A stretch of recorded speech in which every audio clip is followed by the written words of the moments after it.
Assalamualaikum sahabat cerita, semoga sahabat cerita selalu dalam keadaan sehat. Kali ini saya akan bercerita tentang kisah Ashabul Kahfi. Kisah Ashabul Kahfi ini terjadi setelah zaman Nabi Musa dan sebelum Nabi Isa alaihi salam. Ashabul Kahfi berarti adalah para penghuni gua yang sangat luas. Konon, di sebuah kerajaan tinggallah seorang raja bernama Raja Dekianus yang sangat otoriter. Raja Dekianus ini memiliki kepercayaan menyembah berhala, sehingga penduduknya pun semuanya harus menyembah berhala. Namun sebelum kerajaan Dekianus berkuasa nih, di pemerintahan sebelumnya itu penduduknya sudah menganut paham percaya bahwasanya ada Tuhan yang Maha Esa, yaitu Allah Subhanahu wa Ta'ala. Namun, setelah Raja Dekianus berkuasa, pemahaman itu dirubah oleh Raja Dekianus. Suatu ketika, Raja Dekianus ini ingin menyelenggarakan perayaan besar-besaran dalam rangka menyembah berhala secara bersama-sama yang diikuti oleh semua penduduk tanpa terkecuali. Dan yang akan meninggalkan perayaan itu pun akan dikenai hukuman. Akhirnya, hari pun datang. Raja Dekianus mengumpulkan semua warganya di sekitar istana dan perayaan pun dimulai. Semua penduduk harus mengikuti ritual perayaan tersebut. Namun nih, ada seorang pemuda yang mengasingkan diri di sebuah pohon. Dia termenung, hatinya berkecamuk. Ini adalah hal yang tidak baik. Masa Tuhan kok berhala? Masa yang disembah kok berhala? Di samping lamunan pemuda tadi, tiba-tiba datanglah pemuda lain, sehingga jumlahnya menjadi 6.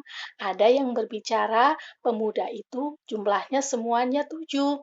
Ada yang berpendapat juga bahwa jumlah pemuda itu 5. Wallahu a'lam. Akhirnya, ketika para pemuda itu berkumpul nih di sebuah pohon, awal mulanya mereka saling diam. Mereka takut jangan-jangan salah satu di antara pemuda tadi adalah mata-mata dari kerajaan. Tapi setelah beberapa lama mereka berkomunikasi, akhirnya mereka ada sebuah kesepakatan bahwa hati mereka ternyata adalah sama. Mereka tidak ingin menyembah berhala. Yang ingin mereka sembah adalah Tuhan yang Maha Esa, yang menciptakan langit dan bumi. Kemudian mereka berdiskusi ringan, tapi ternyata terdengar oleh salah satu mata-mata dari kerajaan, sehingga dilaporkanlah ke-6 pemuda tadi. Kemudian ke-6 pemuda tadi pun dipanggil oleh sang raja. Benarkah apa yang kau bicarakan di bawah pohon tadi, bahwasanya kamu tidak mau mengikuti ritual menyembah berhala? Dan pemuda-pemuda tadi pun dengan sangat satria menjawab, "Iya, Baginda, saya hanya percaya bahwa Tuhan yang wajib saya sembah adalah Tuhan yang menciptakan langit dan bumi." Otomatis, Sang Raja merasa marah. Tapi ke-6 pemuda tadi itu tidak langsung dihukum. Sang Raja memberikan waktu kepada ke-6 pemuda tadi selama 3 hari nih. Kamu saya berikan waktu 3 hari untuk berpikir, untuk mengakui bahwa berhala-berhala itu adalah wajib disembah. Kemudian mereka berenam dibawa ke dalam penjara. Secara otomatis, waktu di dalam penjara mereka menyusun strategi bagaimana caranya nih melarikan diri tapi tetap menyelamatkan keimanan mereka. Akhirnya mereka bisa melarikan diri. Atas petunjuk dari Allah Subhanahu wa Ta'ala, mereka pun akhirnya menemukan sebuah gua. Di situ mereka berdoa, "Ya Allah, aku minta perlindungan padamu, aku minta rahmat darimu." Selang beberapa saat kemudian, atas kehendak Allah, ke-6 pemuda tersebut pun akhirnya tertidur. Pada suatu hari, ada beberapa pengembala kambing yang mengembala kambing di sekitarnya, sehingga kambingnya itu membangunkan para pemuda tadi. Secara serentak, pemuda tadi pun terbangun. "Hai kawan, sudah berapa harikah kita tidur?" Ada yang menjawab, "Mungkin 1 hari, mungkin setengah hari." Terus pemuda itu pun ada yang menjawab, "Hanya Allah yang tahu berapa lama kita tertidur." "Nih, perutku keroncongan. Ayo salah satu dari kita, ayo dong pergi ke pasar mencari makan. Oh iya, ini di sakuku masih ada uang perak." Ternyata setelah salah satu mereka itu keluar dari gua nih, bertemu dengan seorang pengembala tadi. "Ya pengembala, maukah engkau menemaniku pergi ke pasar?" "Oke, baiklah." Akhirnya pengembala tadi dan salah satu orang pemuda yang bernama Timliha ini berjalan ke pasar. Namun dalam perjalanannya, Timliha merasa kaget. Kok sudah ada banyak tempat ibadah di sini? Kok perubahannya sudah total, baik dari bangunannya, baik dari jalannya dan sebagainya, kok tidak seperti dahulu ya?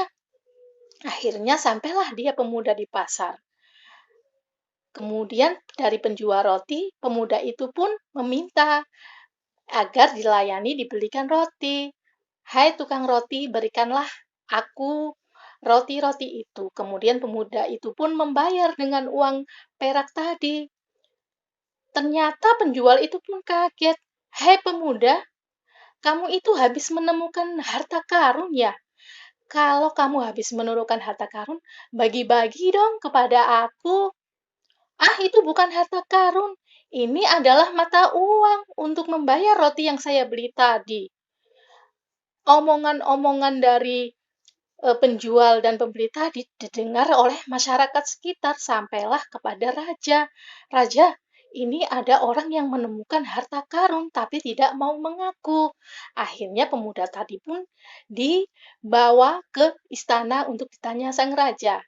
"Hai seorang pemuda, bila mana engkau telah menemukan harta karun nih, aku tidak akan minta banyak-banyak, cuma minta 1/5 dari harta karun yang kau berikan untuk disumbangkan ke istana, untuk kesejahteraan bersama." "Enggak, Paduka Raja, kalau boleh saya tahu, di manakah Raja Dekianus?" Sang raja pun kaget. "Dekianus, itu kan raja yang kurang lebih 300 tahun lalu itu sudah meninggal."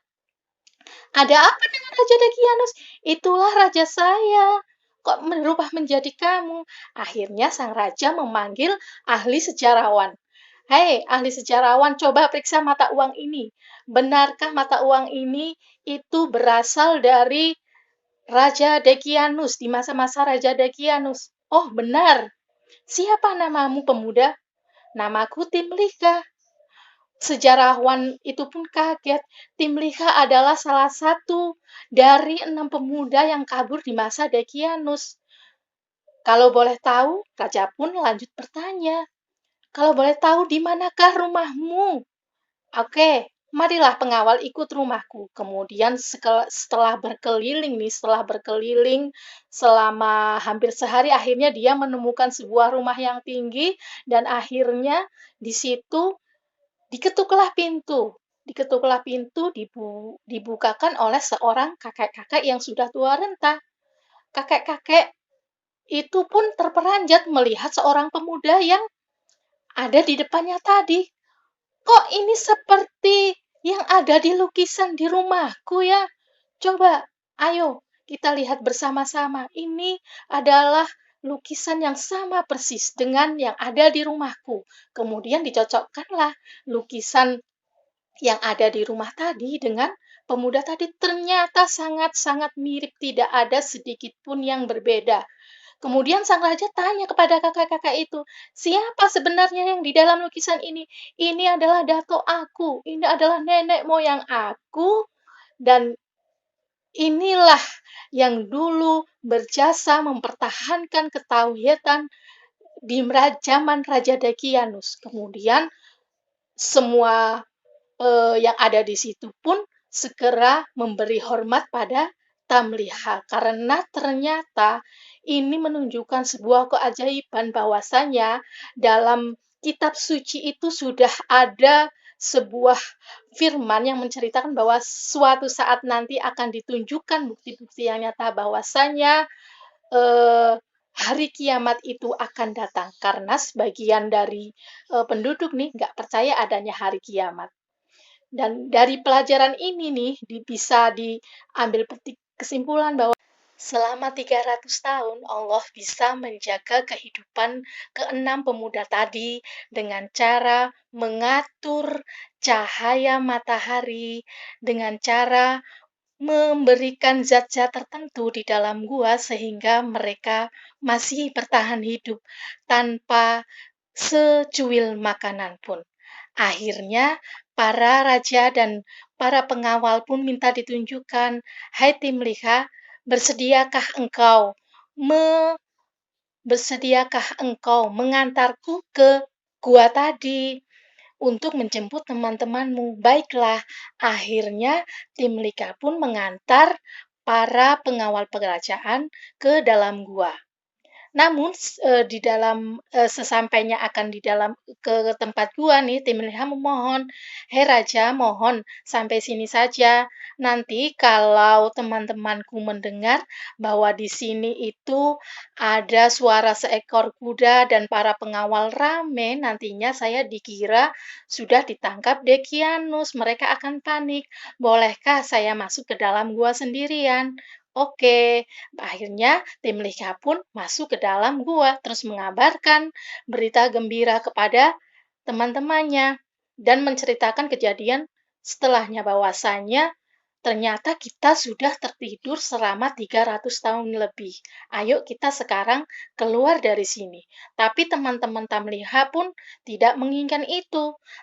Tamliha nanti kalau kita keluar, nanti kita keluar ke dunia nih, ke dunia nyata, ke dunia yang sebenarnya nih, nanti malahan seluruh dunia heboh, heboh dan terjadi sesuatu hal-hal yang tidak kita inginkan.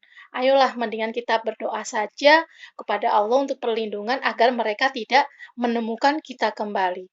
Kemudian para ashabul kahfi ini pun menengadah tantangannya berdoa, "Ya Allah, matikanlah ambillah nyawa kami semua untuk kebaikan semuanya." Akhirnya mereka pun didatangi oleh malaikat Israel dan mencabut nyawa mereka semua. Dan atas kehendak Allah juga, mereka minta perlindungan dari Allah agar gua mereka tidak ditemukan kembali. Setelah selang beberapa lama nih yang di luar para pengawalnya kok tidak balik-balik Siti Meliha dan kawan-kawannya, ayo kita susul. Karena mereka tidak sabar, mereka mengitari sekitar gua itu selama berkali-kali, namun ternyata gua itu sudah tertutup atas kehendak Allah, tidak ditemukan. Sehingga eh, dari cerita itu bisa diambil kesimpulan bahwasanya mereka mengambil sebuah pelajaran yang sangat berharga. Mereka akhirnya tambah keimanannya untuk meyakini bahwa hari kiamat itu datang. Itu dibuktikannya orang yang telah hidup selama 300 tahun pun bisa muncul kembali di permukaan bumi. Mungkin itu sahabat cerita-cerita kali ini. Mohon maaf apabila ada sesuatu yang kurang berkenan. Subscribe yang belum subscribe, like yang sudah subscribe agar video ini terus berkembang. Silahkan tulis di kolom komentar untuk cerita selanjutnya. Silahkan bisa request ya. Wassalamualaikum.